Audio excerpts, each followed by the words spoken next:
A key Rams starter is dealing with blood clots that could impact his 2025 season. The Rams make a signing. We're going to give you everything you need to know about it. That's coming up next on Locked On Rams.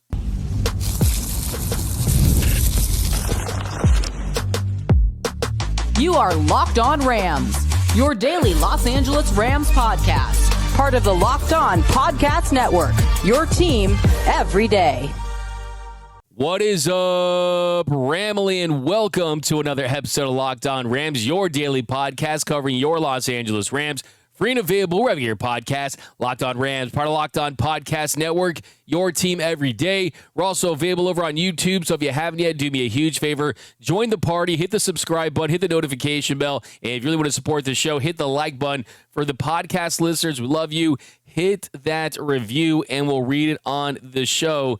My name is Doug McCain. Friends call me D-Mac. You can follow me on X and Instagram at DMac_LA. I've covered LA sports for over a decade, 24/7 sports, Bleacher Report, SI, Dodgers Nation. I also do NFL radio for Westwood One. Today I'm flying solo, the People Champ, Mr. Travis Rogers. He'll be back next week. We've got a jam-packed show. The Rams make a signing that's very interesting. Also a concerning update on a very impactful Rams starter. And also, we'll talk some Davante Adams. We've seen Davante Adams in a Rams uniform. But first, today's episode is brought to you by Gametime.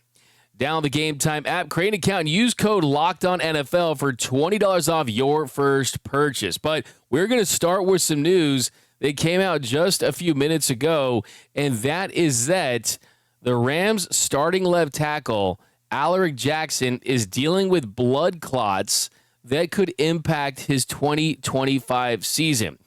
Ian Rappaport tweeted out, Rams OT Alaric Jackson, a key member of the O-line who just signed an extension, is dealing with blood clots once again, per the insiders, similar to what he had in 2022. While the belief is he'll play in 2025, there are still questions. That explains the DJ Humphries signing. So we'll talk about the DJ Humphries signing in a little bit, but kind of starting with Alaric Jackson. I mean, this is a massive development just because they gave him a new deal. They saw the improvement that he had, and the hope was that, hey, maybe they could avoid this. But look, this is something that you can't avoid. This is a blood clot situation. There's nothing really you can do about this preventatively other than medication. So, I mean, I think when you look at the 2022 season where he missed 9 games, that was definitely a alarm, right? And the question was for the Rams, hey, even if Alaric Jackson plays well and he grows into a starting left tackle, which he has, is that a red flag because of the medical history? Well, he did play 29 games in the last 2 seasons. He has been the very best option at that position. Joe Noteboom was a bust. They really didn't do anything aggressively on the trade market. You didn't draft a guy who's going to take over that position. And really, he is a top 15 left tackle. I mean, he's not elite. He's not all pro, but he's at worst average at this point and at best above average. And for a very important position, that is definitely saying something. And that's the reason why the Rams did what they did and give him that new deal this offseason. They signed him to a 3-year, $57.75 million contract. And the issue there was, hey, he had never played a full season without having some type of injury issue. He had never finished an entire year without missing some games in his career. And now the blood clots, this situation surfaces once again. So I think at this point, the Rams have made some moves, and we'll talk about the latest one they made in a second here. But it does make you wonder if they should have been a little more aggressive in the offseason and possibly have drafted a left tackle. We talked about on this show, guys like Josh Connerly out of Oregon, Simmons out of Ohio State. There were some guys that were kind of in that range. You could trade up for. You could try to make some moves to try to find a way to get. But truth be told, they felt good about Alaric Jackson. Last season, he was 18th out of 140 tackles with a 78.3 overall PFF grade. The pass blocking grade was 23rd. The run blocking grade was 19th. But if you look at the way he finished that season, it was much higher than that. So if you look at the totality of his year, the doesn't look elite, and he's not elite, like I said, but it was better than 18th out of 140. It's something closer to 14 or 15 when you really look at his best body of work last year, which was the remaining second half of the season. So I think for the Rams at this point, absolutely, you have made some moves in the break in case emergency world with Quessenberry, and you made a move that has a little higher ceiling in Humphries, and we'll talk about him in a second here. But really, the number one hope has to be, can you get your guy back and make sure that there's no issues? I mean, the comp is Christian Barmore. He had a blood clot that was diagnosed on July 28th. They didn't activate him until November 16th. So how quickly does he respond to the treatment? And also the good news here is that you have diagnosed this in June, so you'll be able to hopefully get him as soon as possible. If this happened the first game of the season, it would be very bad news. But the fact that it happens now, you got to be a little more optimistic. But, I mean, this is a Rams team that has Super Bowl aspirations. They're expecting to make a deep run. They are all in on this season. And one of the reasons why the Rams got to a 1-4 start, one of the reasons why the Rams got to a slow start 2 years ago as well, was because you didn't have cohesion on the offensive line. We saw it happen in 2022 when there was more offensive line combinations than the Oregon Duck uniforms. I mean, there was just no cohesion there. And you look at right now, I mean, it's going to be tough. I mean, last time you had Joe Noteboom, he was in, he was out. You had Kevin Dotson, he came in 2023. And in 2025, you're just really hoping to have no issues there to start the season. But the good news about this is that it was in June. Hopefully, meds can correct this. It's not a situation that requires surgery. And he's also a veteran at this point. I mean, he has some skin in the game as far as knowing this offense, knowing the teammates that he has on that offensive line. As far as that unit, they're very familiar with each other. So, yeah, I mean, hindsight is 2020. Would have been nice to see them go with a offensive lineman, which outside of Colson Loveland, that was where I was at when I did the Locked On Rams mock draft. I had them taking Josh Connerly. And sure, I mean, it's tough to find really good quality left tackles outside of the draft. You kind of have to hit on one. And as Andy Reid has pointed out, I mean, Simmons out of Ohio State's performing very well in OTAs. And they like what they've seen from him. They feel good about him. But hindsight is 2020. I mean, they have to deal with what they have to deal with now. And the hope is that they can just manage this. I think that's kind of how you have to look at this moving forward. Hopefully this doesn't turn into a situation where there's a major issue and you're stuck with a contract that has this. But I think more importantly, you got to think about the guy from a health standpoint. I don't want to be cold about this. I want to make sure that, hey, this is not a guy that it hurt his leg or hurt his arm or hurt his shoulder or is dealing with something like that. I mean, blood clots are scary. They're very scary. And if you know anyone that's dealt with them, it definitely is something that it's not easy to work through. It's definitely something that if it's not treated, it can be extremely, extremely dangerous and problematic. So sort of point that out too. I mean, he's got to kind of put your arms around this dude and make sure that he gets healthy and he gets everything he needs as to be able to get back on the field and help this team win football games. So yeah, I mean, they knew what they're getting. They knew that at some point this probably could come back and it could probably be an issue. They bet on Alaric Jackson. Now the question is, can he get healthy? Can he perform?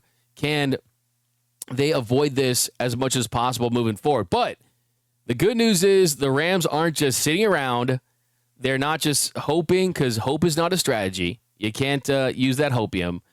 And I think for me, they did make a quality move to add some depth. And we're going to talk about who they added next on Locked On Rams.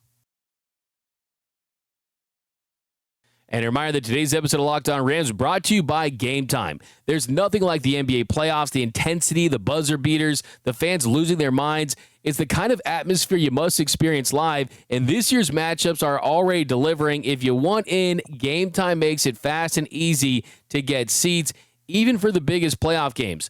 Prices on the app actually drop closer to tip-off, and with killer last-minute deals, panoramic seat views, and no surprise fees, Gametime is a total game changer. I wish I was at the Stanley Cup. I'm not the biggest hockey guy, but when it gets to the playoffs, I'm glued to the TV. In this Stanley Cup, 3 of the 4 games have been in overtime. 3 of the 4 games have been classics, and I'm telling you, man, this is exciting hockey. If you have the chance to do that, do that. I mean, here in L.A., Dodger baseball, you got the Giant series coming up. There's a lot of things to see. You got the Angels over in Anaheim. If you want to go check that out, you got the Sparks. You got all kinds of stuff to do. Concerts, comedy shows. LA is the entertainment capital of the world. And I was just on the app, and zone deals are great. I mean, they're offering 10% off exclusive zone deals for FIFA World Cup matchups. I love that I can see my exact seat view where I buy. No surprise, the app makes it ridiculously simple. 2 taps and I'm done. And with a Gametime guarantee, you know you're getting the best deal. If you find a better price in the same row and section, they'll credit me 110% of the difference. So you'll find great seats for as low as $100 thanks to the exclusive discounts. And with Gametime Guarantee, your tickets are 100% authentic and will arrive on time. And you'll always get the best prices with fees included.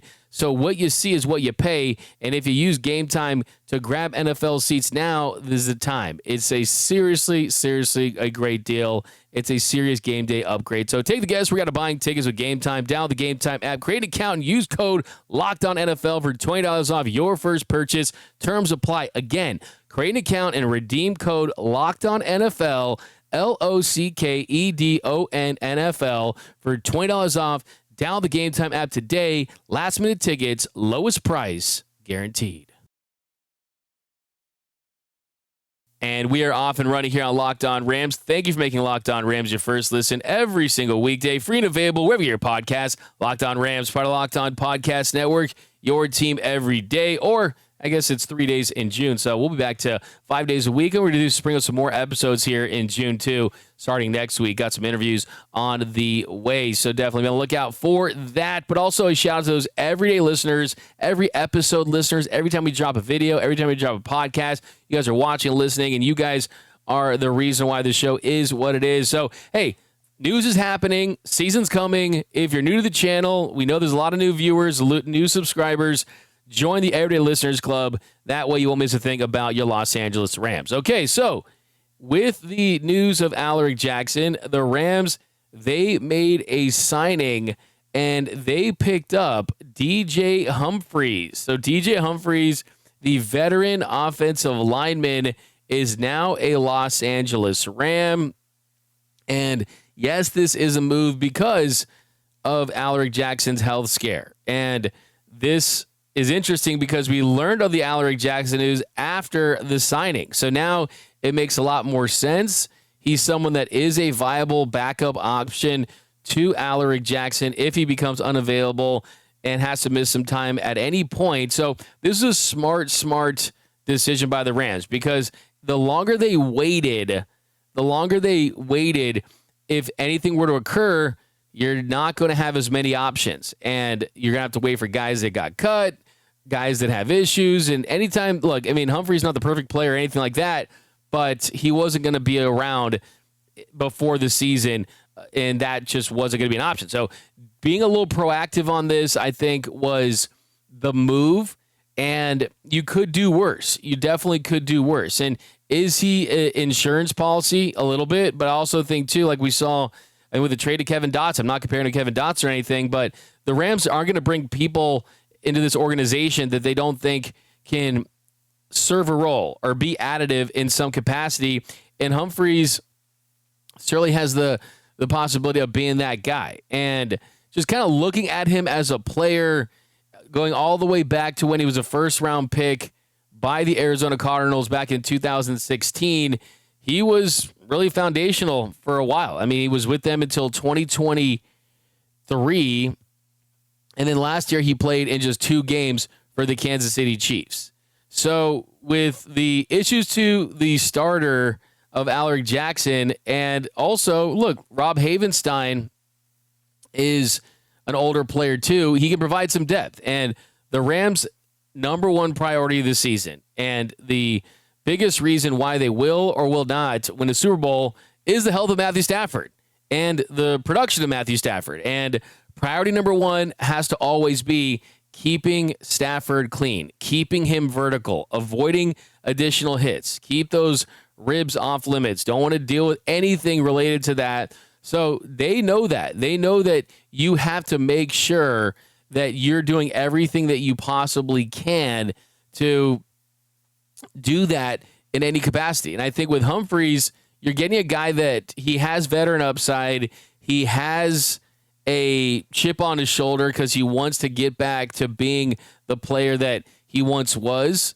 But I also think, too, he sees an opportunity. And I think that part of the reason why he is here is because he realizes, hey, there could be an opportunity to make something happen here as far as guys get injured. And when guys get injured, other guys have to step into those roles. Now, let's look into some other stuff about DJ Humphries, some things you have to know.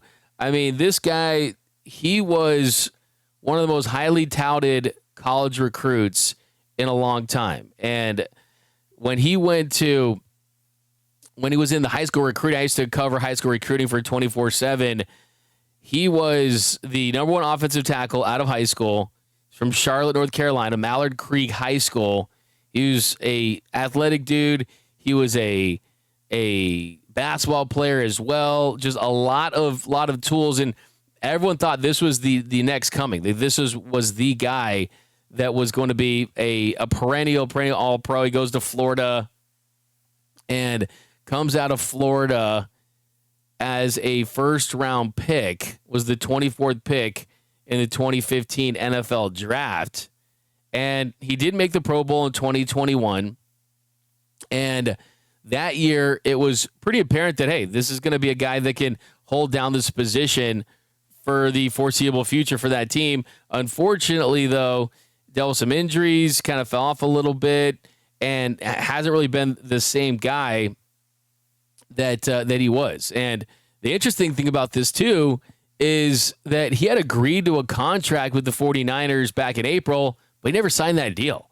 He was a free agent this offseason.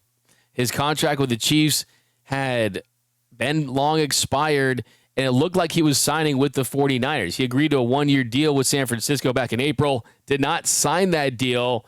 So he decided to, hey, let's wait this thing out, see what other opportunities present themselves.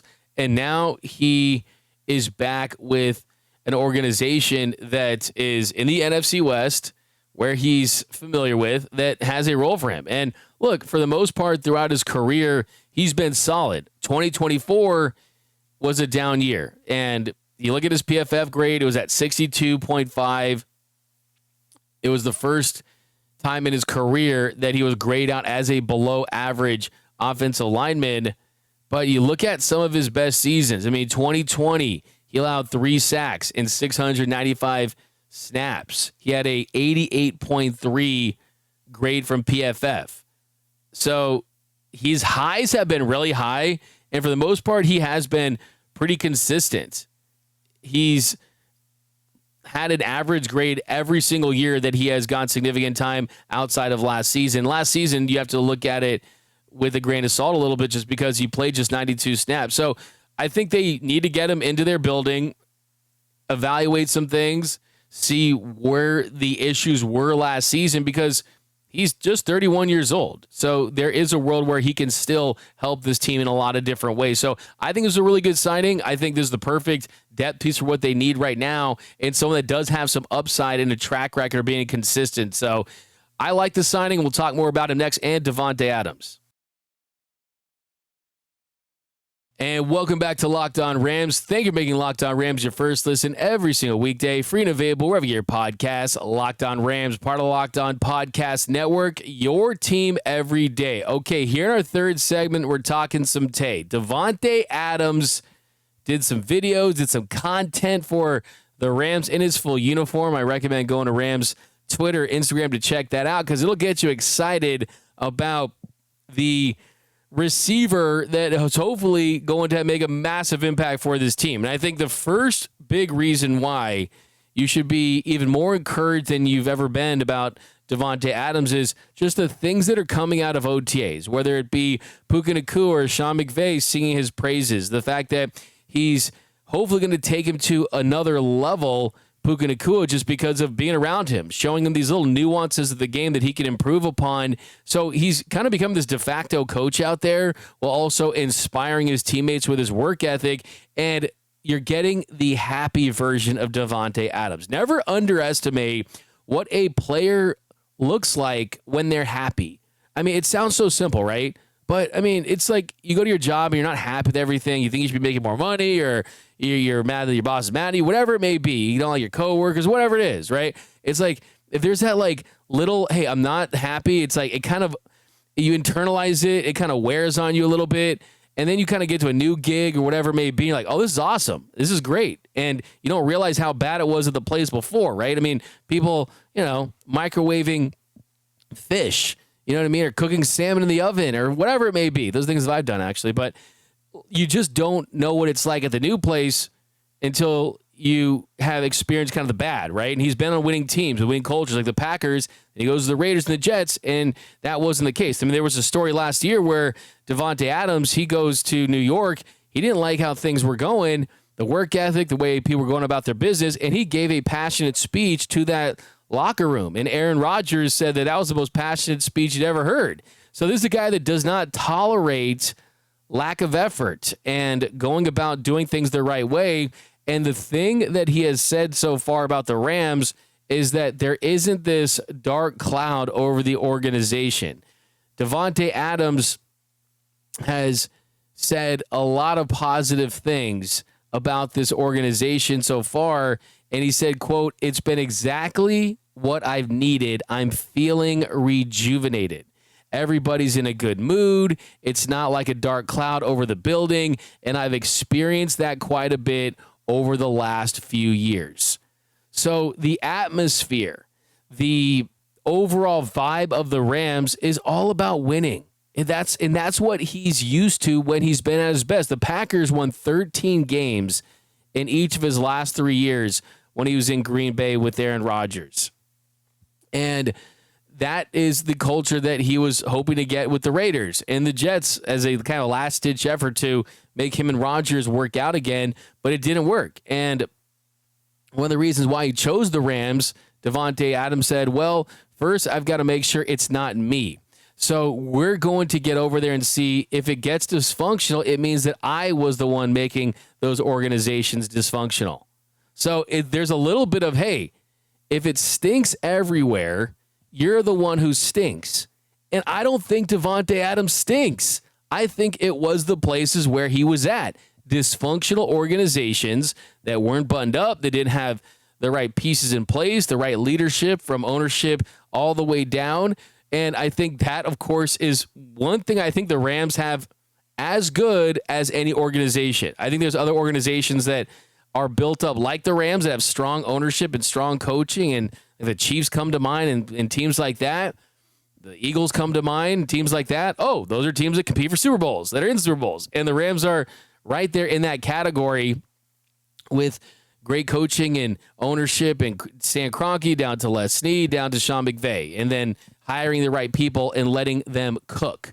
Now, as far as Davante Adams and what he can bring to this organization, specifically that improves upon the year they had last year, is, we're going to look at him on a couple different levels, but it is the red zone. That is where he takes it to a whole nother level. Last year, the Rams offense, they were 24th in the National Football League in points per red zone trip. They averaged 4.6 points. That was 25th in the red zone in touchdown percentage at 51.4%. And that's with Matthew Stafford, who is 10th in the league with red zone passing attempts. And Kyren Williams, he had the most red zone rushing attempts. So it's not like they went into the red zone and weren't attempting to get in there, right? Matthew Stafford was trying to find guys. Kyren Williams was trying to find the end zone. But they essentially went out there and they picked up a guy that excels in that area. That's something that he's great at. And look, I mean, like I said, Matthew Stafford, I mean, you look 14th in EPA per pass attempt in the red zone, 16 red zone touchdowns. That was 15th. I mean, average to a below average red zone threat. Now you look at Davante Adams, and one of the things they've been most impressed about with him during OTAs is the body control, is the ability to be a contested catch warrior, and the numbers back that up. In the last couple of seasons and throughout his career, that's an area where he has been great at. I mean, his catch rate for the red zone in his career is at 67.7. And if you look at his fades, that was the best among wide receivers in the NFL. So, yeah, didn't have as much touchdowns and wasn't as great with the Raiders, but still, he didn't have a great quarterback either, right? So I think that's an area where you could really look at Davante Adams and saying, hey, we're in the red zone.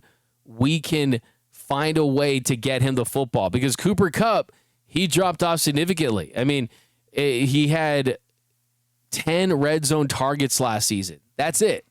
And 2023, he had 18.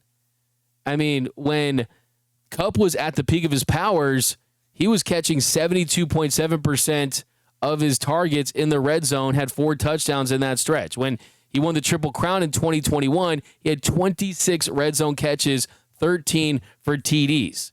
So that version of Cooper Kupp that we saw in 21 and then a little bit in 22 dropped off in a massive way in 23 and 24, and Matthew Stafford still showed the ability to get that. And yes, he did not have that same level of production from that standpoint, but he has shown that in the past. I mean, 2023, he had 17 touchdowns and 0 interceptions in the red zone. 2021, he had a completion rate that was north of 50% with 32 touchdowns in that area. So, I mean, he's someone that knows how to get the job done in that area, and that's someone that's going to take this offense to a whole nother level if they can figure that out. I mean, I don't think it's just Davante Adams. I'm hoping that Terrence Ferguson can step up in that spot as well.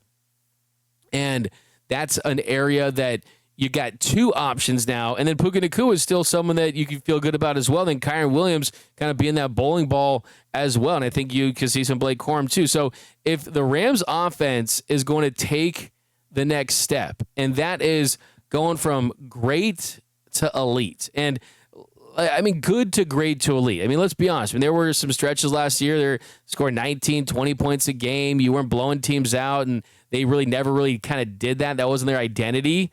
But the pieces were in place to have the potential to do that, because you have an elite quarterback and a running back that is top 10 in the league at worst, right? So now you have Puka Nacua, hopefully stays fully healthy. Davante Adams, who can stretch and make big plays for you in the red zone. And then we'll see what happens at the WR3 and tight end spots. But there is potential to take a next step because new pieces are here, right? Higbee's going to get an opportunity, but Ferguson, I think, supplants him at some point. Tutu Atwell's not going to get some opportunities because they brought him back on a $10 million deal. They're going to try to find ways to work him in the offense. Jordan Whittington, there's other guys as well, too. So, look, I mean, I still think that this is a Rams team that's trying to get back to 2021 offensively, where from a red zone efficiency standpoint, you were really good. They had a touchdown rate of 59%, and they were 3rd in red zone scoring per game when it comes to attempts. So let's see if they can find a way to get back to peak Rams offense, and you do that by scoring in the red zone. But that's going to do it for this episode of Locked On Rams. My name is Doug McCain. You can follow me on X and Instagram at DMAC_LA. And until next time, whose house? It's Locked On Rams house.